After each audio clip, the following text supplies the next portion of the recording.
This channel does not promote any violent, harmful, or illegal activities. All content provided by this channel is meant for an educational purpose only.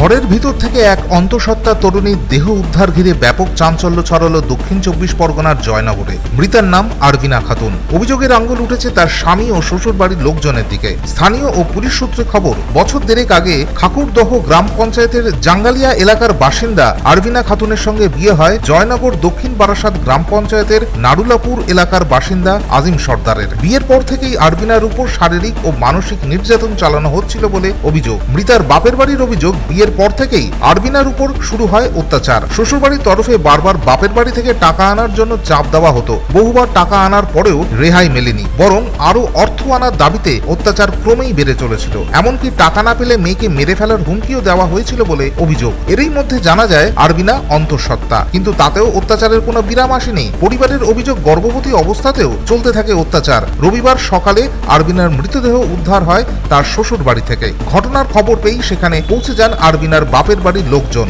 Police মৃতদেহটি উদ্ধার করে ময়না তদন্তের জন্য পাঠিয়েছে। অভিযুক্ত স্বামী আজিম সর্দার এবং তার পরিবারের সদস্যরা ঘটনার পর থেকেই পলাতক। তাদের খোঁজে তল্লাশি চালাচ্ছে পুলিশ। এই ঘটনায় এলাকায় চাঞ্চল্য সৃষ্টি হয়েছে। পুলিশের তরফে জানানো হয়েছে, ময়না তদন্তের রিপোর্ট হাতে পাওয়ার পর তদন্তের আরও অগ্রগতি হবে। মেয়ের ওপর সবসময় অত্যাচার করবে, বলবে কাউকে টাঙানো বাবের বাড়ছে করে সবসময় মারবে করবে, আমার কাছে যাবে মারবে করবে, আমার এই জগ এত টাওয়ার জগ মারবে। আমি ওর চাই ফাঁসি হোক বা সারা জীবনের জেল হোক।